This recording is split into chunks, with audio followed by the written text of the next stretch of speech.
Good to see you all here. Welcome. How many of you, well, you don't have to raise your hand, but how many of you know that feeling of you're trying to make supper and you've got this little toddler hanging onto your skirt and you cannot hardly go? Or another one that comes to mind is, running out to the garden real quick, got to go get something, and here's the cat, and he's just crisscrossing right in front of your legs, and you can't hardly go.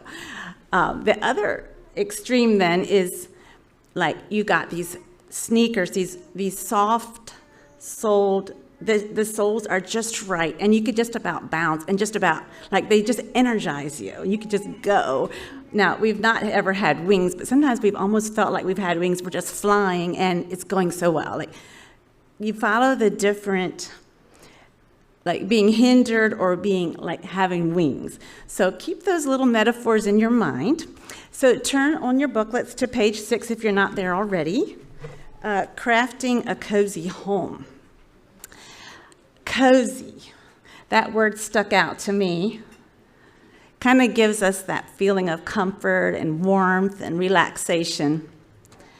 So what we're aiming for in this talk today is a home that is welcoming and comfortable, a home that other people can relax in, and also we ourselves can relax in. So think about that. What kind of home do you want to have? There is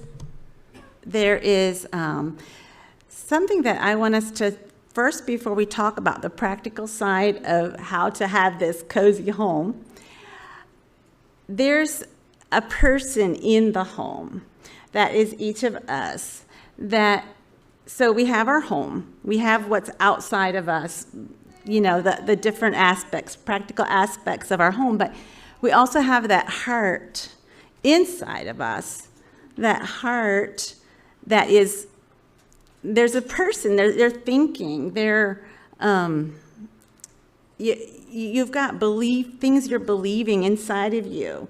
And I want to spend a little time on that this morning because there's reasons why we do what we do. So when we think about life, it's not just about solving the problems that we run into out there. It's also, how do I think about the problems that I have makes a huge difference in what the outcome is. So on these first two pages 6 and 7, I want us to think about the reason why we do, the inside motivation, why we want to have a cozy home, or why as we're even moving through the day.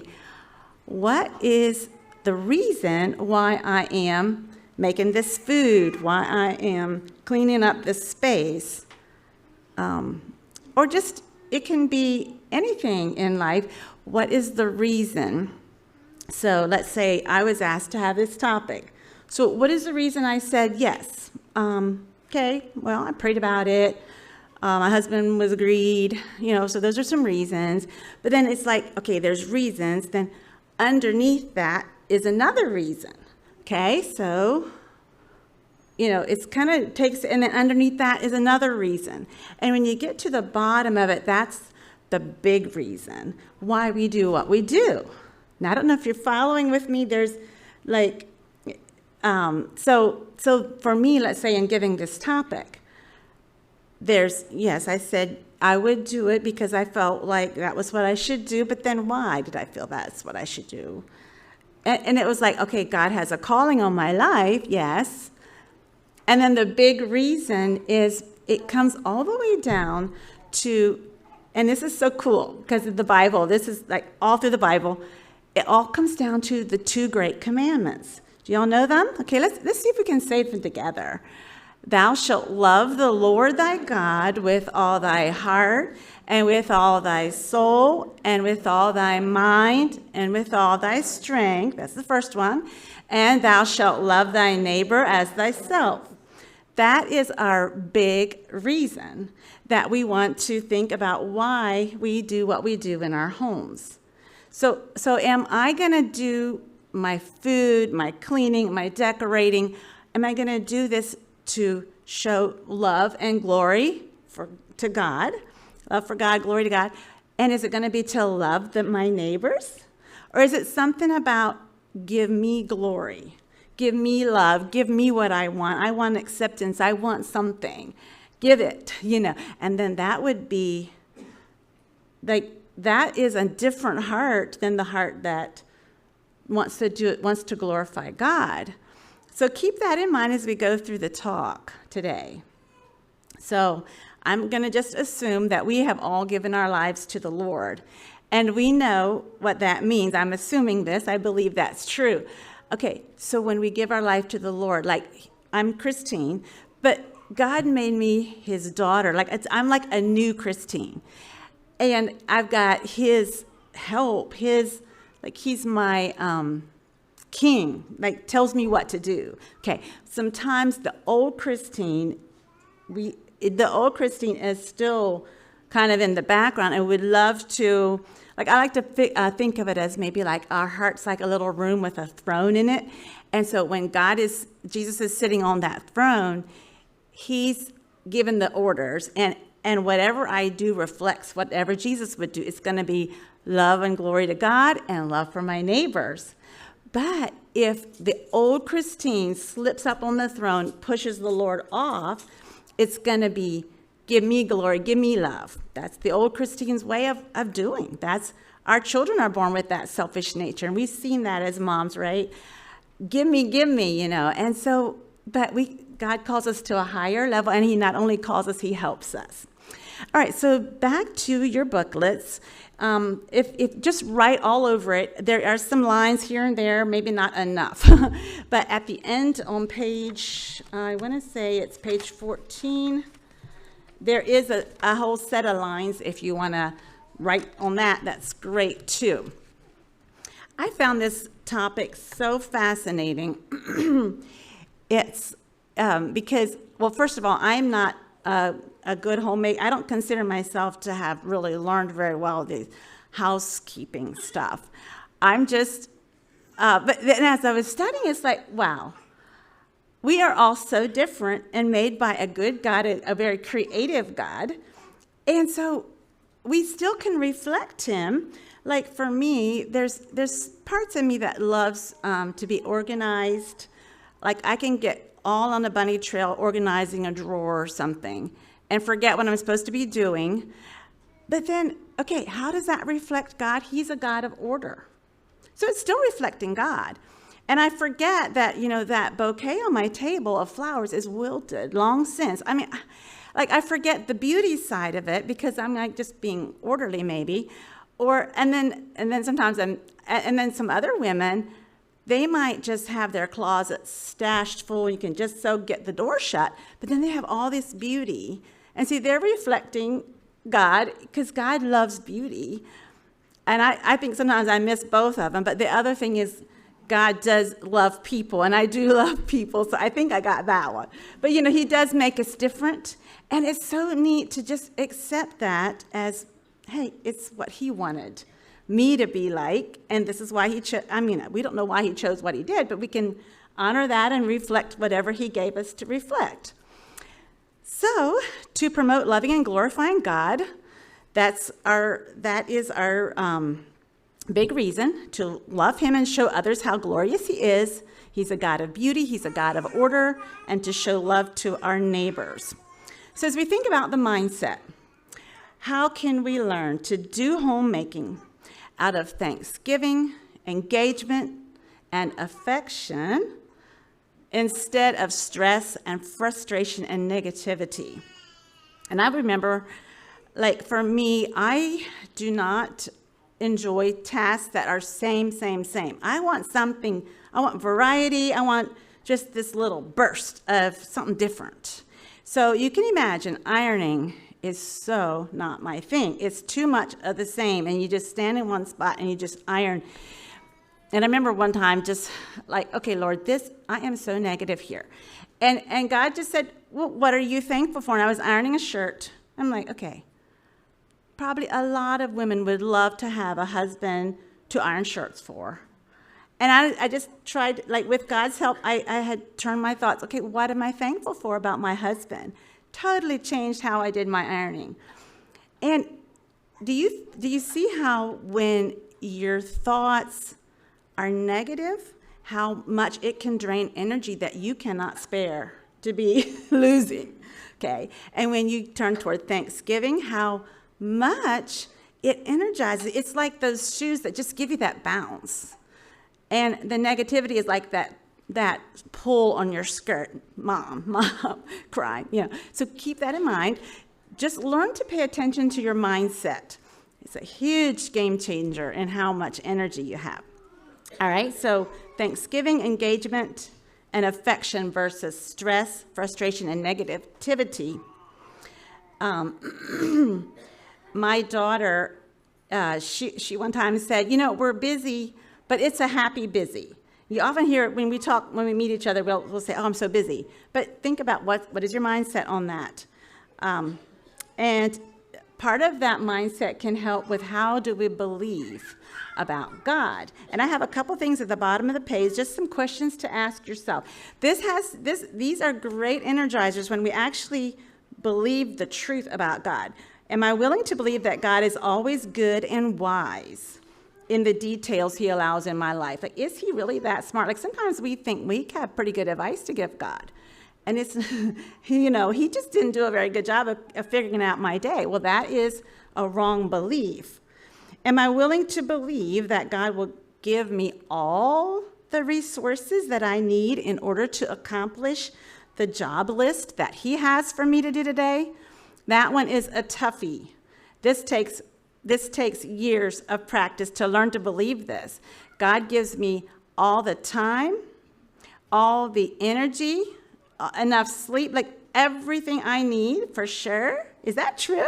To do what he wants me to do today? I mean, he's going to even give me enough sanity. Like, okay, sometimes we feel like we're about to lose our sanity, and it's like, okay, God, here I am. I think you want me to do this and this, then I'm going to trust you that you will also give me the brain space. And that is a journey. We don't get there in one day, but it is true. The Bible is clear that he does supply all our needs. And if we can, so often we're worried about not having a need and we're grasping, and we end up losing energy that we could have been putting toward the job he gave us to do. These are my twin granddaughters at the bottom that dumped the cereal out. And it was a really, really hard experience for my daughter to raise twins and be so very tired. She said afterwards, she wondered if you can die from being too tired. It's just so tired. Am I willing to believe that God is always in control, including every mess and every interruption in my schedule? And you know the story of Job, how God, it's not that God sent the trials necessarily, but he allowed them. Like, Satan had to have permission from God before those trials could come. So God is definitely in control. God gives me all the resources I need in order to accomplish the job list that he has for me to do today. And you know good and well, sometimes our job lists are so different from his. So as we think about our mindset, when we drove here, I like to think of our brains as like traffic. So when we drove here, sometimes we were in these traffic jams, and you know what that's like. Everything is just kind of tangled up. And if you look at this illustration, there's kind of a traffic jam in this lady's head. Another space in the road was flat. There were hardly any cars, and it was so smooth. We were just going, and it was almost like floating. It was so easy. So our minds can be different ways. So I want us to think about what drains or energizes us. And we won't have time. It would be so interesting to discuss this. So why don't you discuss this on your way home or with a friend next week, whatever. Think about for you, because each person's different. Like, one lady might be energized to see that whole, job accomplished. Like the feeling of accomplishment, it's just that blip. It just energizes her. And the next person, like for me, I don't get that blip. I get energized by something new, just a surprise and some women are energized by, like, if they can just stay prepared, be prepared, and then, okay, I'm prepared for this now, and then you feel good. And I like the unexpected, so I'm not going to worry so much about being prepared. Well, that's just how we're made different. And we don't want to compare ourselves with others. I don't have time to read over this whole page. Well, hopeless or unrealistic goals can drain us. There's some ideas on that. And there's even a lot bigger list than I can give you. But we're women, and our brains kind of like all run on many tracks at the same time. Those little things stack up. So pay attention to little drains and pay attention to little energizers. I hope I'm making sense. And think about, for you, what it would be, and then think about how that works. Dirty things and clutter can disturb and fog our brains, or maybe too much noise can cause our brains to go in a traffic jam. Another one is perfectionism. Decision fatigue can lurk in the background of our minds and hinder our progress, especially when we're decluttering. It's like, I just don't want to decide this. Or maybe we just have to have it so perfect. Seeing work that you don't have time for, especially when you're having a brand new baby. You have no time or energy, it feels like, and then you see the work. And so you can say, you could just have this negativity, or you can think about, what can I do in this moment? I'm nursing my baby. I can make contact with my other children. I can smile at them. I can talk, have one-on-one time. Maybe I can even read stories. All those, like, let's learn to not just get bogged down, but think about what is going on inside our heads. Okay, get to know yourself, what gets you stalled, discouraged, or overwhelmed. Likewise, get to know for yourself what energizes you. Now, at the bottom of the page in the blueprint, I want us to start reading that last paragraph together. Ready? For all of us, the first place to go for a renewed mind is to God. He invites us to interact with Him about our thoughts and feelings. The Psalms give us actual words we can use to tell God how we feel right now. For us women, if someone else really understands how we feel, it makes such a difference. Our Creator is that someone. He really gets it, what life is like for us in our overwhelm and discouragement. If we are truly guilty, He made so that we can be forgiven. He guides us in Scripture how to prioritize. He reminds us that we are human and not God. Okay, let's turn the page. You'll have to fill those little squares in later, I guess. All right, so I want us to talk about, there's going to be 3 levels that we're going to talk about. The first one that always comes first in maintaining our homes is the daily maintenance. Then the second level is the decluttering, and the third level is going to be the actual cleaning. And I thought that was helpful to me because I just don't naturally know how to be organized. I have to find it somewhere, or like learn about it from somebody else, because it's not in here. Some of you are, the ladies that love to be prepared are probably also know how to be organized in kind of how they decide what to do. Anyway, I have to have help for that. But, we can learn and grow, right? So that's the good thing. So for every day, there's daily maintenance, like meals and doing dishes. Of course, we can make decisions about how hard those meals are. There's ways we can make shortcuts in that. Here we have a very messy kitchen. And I thought, for me, somebody like me, I thought this was actually helpful to think of the steps that go into cleaning up a mess. There's 1 through 8. I got this off of the lazygeniuscollective.com. You'll see that at the bottom of the page.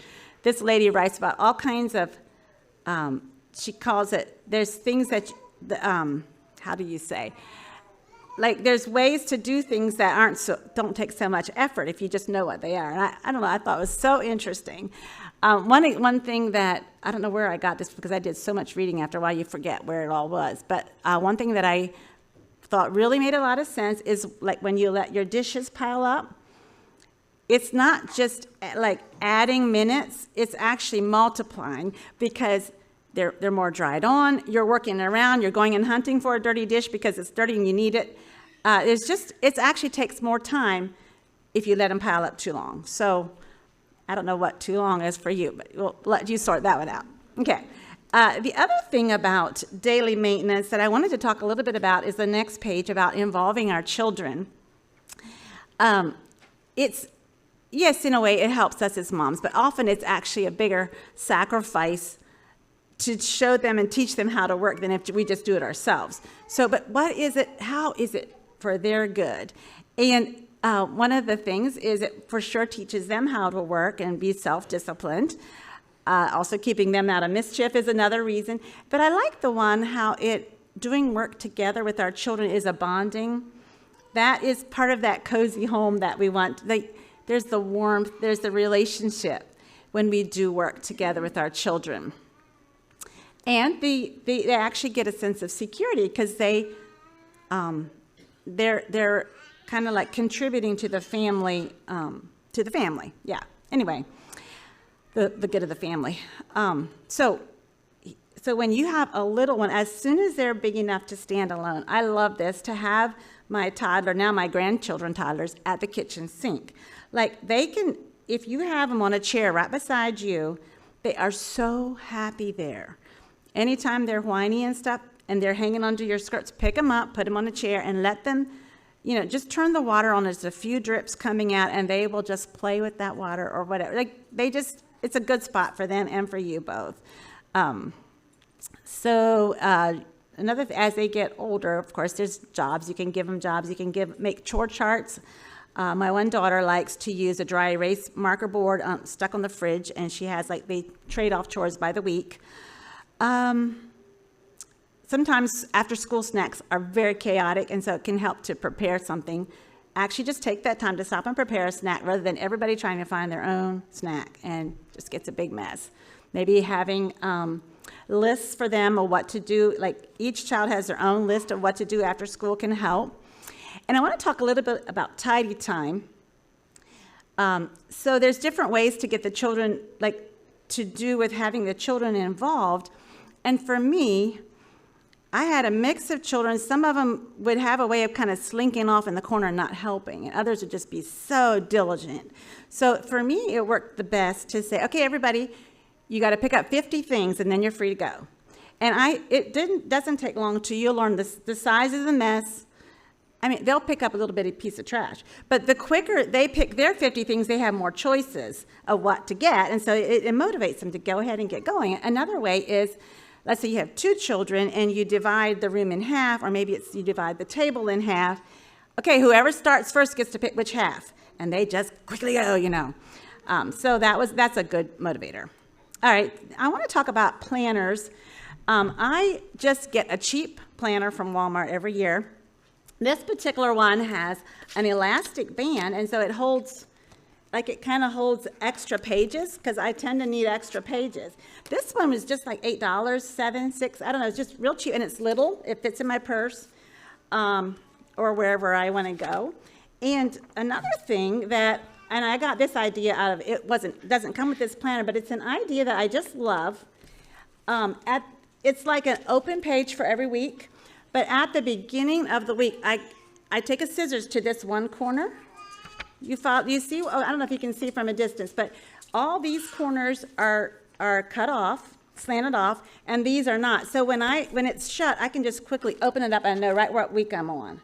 It's just a neat little thing. You can just so easy grab a scissors and do that. So I just wanted to share that. It's got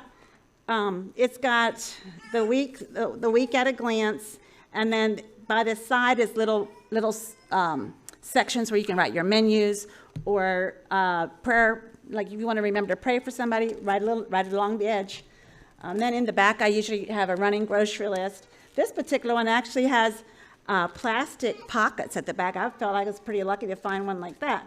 So anyway, that's my style of planner. But what's going to happen is we're all so different, and some planners are not the same planner is going to work for everybody. So just throw it away if it doesn't work. You don't have to save stuff just because you bought it. Another idea that I got that I thought sounded pretty cool too was she said, write everything down that you think of that you have to do, and then carefully look at that thing. What is for sure that I have to do today? And like, I have to do it today. It's going to be, making supper. It's the things you absolutely can't skip. Just pull those things out and write them on a little bitty sticky note or something. And she said it does something for your brain. Like it lightens it up. Hey, I only have this much that I have to do. Then maybe there's another section of stuff that you're going to have to do tomorrow, and you might want to start on it today. There would be a deadline tomorrow. Anyway, just an idea. So I want us to be observant as you think about the flow of your days. Is there ways that stressful situations overlap? Like my one daughter said, she realized the order she was doing her laundry, she was trying to make lunch at the same time while she had the clothes in the dryer that got wrinkly. And it's like these two things are pulling on her attention. So space out your stresses if you can. Or maybe at 5 p.m., it's when your child is so fussy and you're trying to do supper. Well, what about do supper in the morning? That's a great idea, actually. Or another trick that for some toddlers, like to put them in the high chair, and instead of, because you don't want to feed them and then they don't want to eat with the family, so instead of giving them food, give them ice chips. You can just take a ice cube, if you pull an ice cube right out of the freezer and grab a big spoon with your other hand, and if you just knock it on the back of the spoon, it will break up really quick. Like if you do it right while it's ice cold, it'll break up into tiny little chips. Throw it on the high chair tray, and they just have a ball, just chasing the chips around with their fingers, and then they'll eat it, and they'll just be happy. So that's one little trick. Trying to think. I know having them at the sink again is a great time. Oh, another thing you can do is have some special toys that you only get out at 5 p.m. They have to stay away and they can't have them until then, or something like that. Okay, so sometimes we have decision fatigue, and that's also a drag on our mindset. It's like, I don't want to decide. I don't know what to do. And so you just let this mess there because you don't know what to do with it. That's a big one sometimes. So maybe it's even things like what to cook for supper.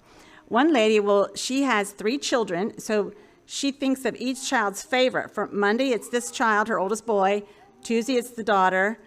And Wednesday, it's the son. And it just as a way of helping her think through. And then she has one for her husband, and I think they go out to eat once, or anyhow.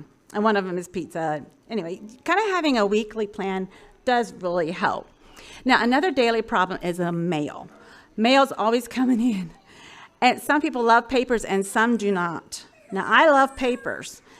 And I can get I can get if the papers aren't sorted, that can just give me this really panicky feeling, because what if we miss something?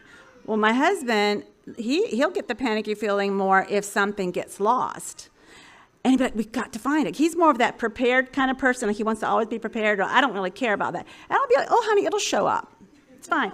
But if papers, what if it's something that needs to be paid and we miss it? Well, then we'll, I guess, owe money. But anyway, I want the mail. So maybe between you or your husband, somebody will do the mail. I'm not saying everybody is always the same. But for us, I do the mail. So you need to have a home for every kind of mail. This photo over on the right, my sister does color coding. So she knows what is in each folder by the colors. So that's her little thing. But anyhow, so the catalogs and magazines need to go somewhere. Maybe you'll have a basket for those. The bills to pay and time-sensitive mail, that needs to be in a separate place. Just stick it right away. Just don't handle the mail long. Just right away, get it, stick it where it needs to go. Maybe there's papers, cards. There was another one I thought of that, like the grandchildren bring you stuff. Something that you want to save in the filing cabinet. Stick that right away where it goes, although I do put their stuff on the fridge a lot of times. Oh, recipes. Sometimes you get a recipe, and it just lays around because you don't have time to put it in your recipe book. Well, have a place where it's out of there, not laying on your table or your counter. Maybe a place for stuff that gets filed. Then maybe sometimes the reason stuff is lays around is because it's stuff you need to either make a decision yourself or ask your husband. Have a spot for those things. Get it off that counter. Number 5, church mail and Sunday school papers. That could be a clutter spot too, right? But they come in every week. We kind of have an arrangement that I let them lay on the kitchen table for a couple days, and if that's my husband's chance to read them, and if he doesn't read them, they go in the trash. But I do like to do this. When you put that church mail in the trash, take time to pray for that ministry. It's just a moment. It doesn't take long, but do that. And of course, you have children that want to read Sunday school papers. You can have an arrangement with them. Hey, guys, do you want them in the magazine rack? I'll leave them in until the month is over. I'm going to get rid of them at that point. Or, you can talk to your family about that. And, of course, the junk mail goes in the trash can. Okay, let's turn over to page 10. And this is now on level 2 with decluttering. And I don't think I quite realized how much this is a part of it, because I'd be like, it just takes me so long to clean. Well, I'm not on the level of cleaning. I need to be on the level of decluttering, and it kind of made it straight in my mind. So quick and easy comes first. Fix the bed before leaving the bedroom. Wipe the table before leaving the kitchen. Those are some just quick things to think about. There's a stair basket. I never heard of such a thing until I read about it. But sometimes, you know how you don't want to run all the way upstairs with one thing, so you stack it on the steps? Well, this is a little basket from Amazon you can do. Then every day, that's a child's chore, is to go carry the stair basket upstairs and put it all away. So that's an idea. But everything needs a place to belong. That's the key thing right there. If it doesn't have let's say you pick up something and you don't know where it goes. Well, ask yourself, now, where would I think of looking for this item? And pick the closest place that you would think of and put it over there. Don't insist on perfection. Now, at the bottom of the page, we have a very untidy sewing room. And I think my daughter was getting company, and they needed to make a floor bed in there, and so you have to do something. I just love having company, and I love how it makes this necessity space that I will be motivated if I have to be. So necessity will motivate me. So I'll have company, and then you got to get this done. Another one that motivates me is having someone else, like a person. So sometimes I can get a buddy in to help me clean or do. Anyway, we're all different in that. I do like her idea. If you look at the after picture, she's got a number of different bins, and notice how they're kind of neutral colors. It keeps it looking a little more tidy. But anyway, there's so many ways to do that. Some people like a see-through bin because they're going to forget what's in it. So maybe you're not like her, but this is how she liked it. But you notice how it's not perfect. When you try to go after perfection, you can just get so stuck. And my sister sent a photo. Oh, obviously you can tell we've been hashing this subject all around with my sisters and my daughters. I have 5 daughters, 1 daughter-in-law. But my sister sent a photo the other day, bath towel, folded inside out. And she said, now this is an example. You could unfold that thing and fold it back up right. But no, I guess whatever lady she was trying to learn lessons from had said, if you see yourself doing something imperfect, don't go back and redo it. Just leave it. It's good practice. So, all right, over on the next page, we have a toy shelf. And I just want to say, I used to have a toy box, and the first thing they would do is dump it out. Okay, a shelf they cannot dump. And also, my one daughter has a chest of drawers off to the side of the living room, and the drawer is full of toys. She just loves it. They can't dump that drawer. They get out what they want, and then it's easy to pick up. So there's a before and after of organizing a toy shelf. But decluttering can be emotional. And that is a deal. I have a lot of money in that item. But remember that keeping an unwanted thing does come with another cost. There's an emotional cost that is kind of simmering. It's like that traffic in the background of our minds that is a drag, or that pull on our skirt, or that cat that's crisscrossing on our legs. Like, clutter really does drag us down. Just remind yourself, hey, it's okay to pay for an education. You had a lot of money in it. Well, you got an education. What did I learn? I learned that I need to take care of sending back that item before the deadline, or whatever it is that you learned. Or maybe we say, well, I might want this later on, or my children might want it later on. Sometimes we just have all these ideas. We want to start this project and get all this stuff together, and we never get the rest of it done. Or we see this real rustic old window, and we're like, hey, that would be so neat. I could make it into this and this and this. Okay, dreaming, think of it that, okay, I dreamed the dream, and it was fun, but I got the joy out of it. I'm going to get rid of the window. If you really haven't done it in 2 years, you're probably not going to do it later. So anyway, what about a gift? It's a gift from my good friend Okay, we can still love and be loyal to the person even if we don't have the object. I like how my sister says when getting rid of certain gifts that she no longer uses, hey, I got the love out of it, she says. If we feel we need a keepsake to remember a certain event or time in our lives, let's just try to keep it small. Remember, the object is not the memory, but it reminds us of the memory. So getting rid of the object doesn't really get rid of the memory, but it might mean you don't think about it quite so often. Well, but what if I just love this? Okay, maybe we do love shoes, sweaters, jigsaw puzzles, or a certain hobby. They still need to fit in the space that we've designated for it. Let's say you just love these baby clothes. They are so cute. Okay, but your clothes still have to fit in the drawer. This is a choice you have. You can plan to always have a pile of dirty laundry, or you have to plan to get a bigger dresser drawer or get rid of some of the baby clothes. You can't just have a lot of stuff that doesn't fit in a drawer.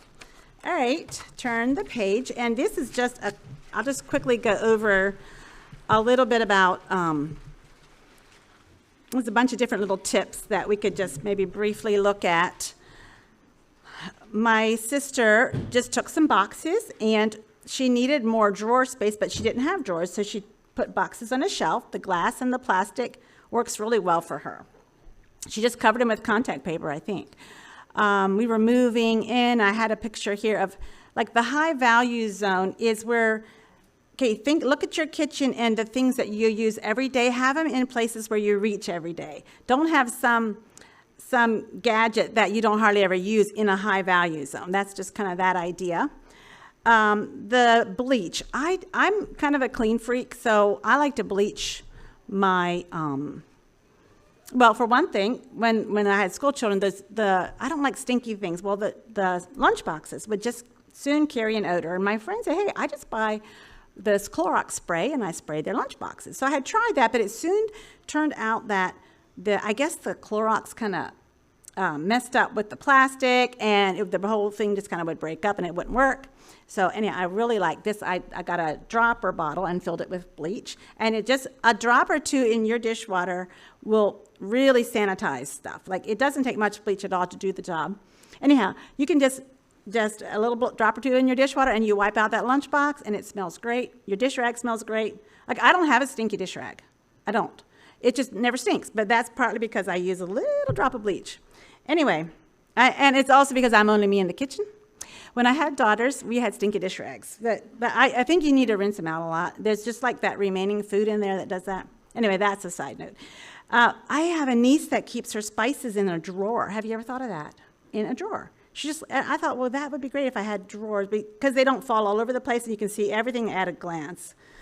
You would have to put labels on the lids if they didn't have it on. Anyway, another daughter has these are just loose blocks of wood that she stacked in there in her cupboard, and that's where her spices go. So she can easier see what's there instead of you just shuffling and shuffling. All right, so we got that. Now let's talk a little bit about cleaning. There's a lady named Nora that I was interacting with. She's a stay-at-home mom. I'm going to read over in this blue framed box. She's a stay-at-home mom with 3 preschoolers. She's easily distracted, and she realized that some of her trouble involved making decisions about what to do each day. It's just even to think about what to do was a decision, and it was just it was that extra drag in her mental space. She found it easy to procrastinate doing her cleaning and ironing since she didn't exactly enjoy it. She also had a washer that only did small loads. So she decided to try breaking down the cleaning by doing different sections each day, and in a week's time she went over her house. And after doing the daily maintenance, then she divided up her week like this. And so Monday she did her menu planning, her grocery order, and then extra cleaning in the kitchen, like washing out the microwave or some of that, watering the plants. And she did 2 loads of laundry on Mondays, because there's usually a little extra laundry that day. Tuesday, she would complete her laundry and do the ironing. That was if there's any leftover laundry. Okay, so let's say, and then it goes down through the different days what she would do. So the beauty of this is how it can be fluid. Let's say she didn't get her ironing done on Tuesday. Okay, just let it be at peace. Next Tuesday we'll roll around again, and I'll have a chance to do that laundry again. That's the way she would work her life. And I think she has a catch-up time Friday afternoon for things that you don't feel good about leaving, maybe. I don't know. Anyhow, it was just kind of the way she sort of sorted it out. And if you have trouble with trying to figure out, talk to somebody.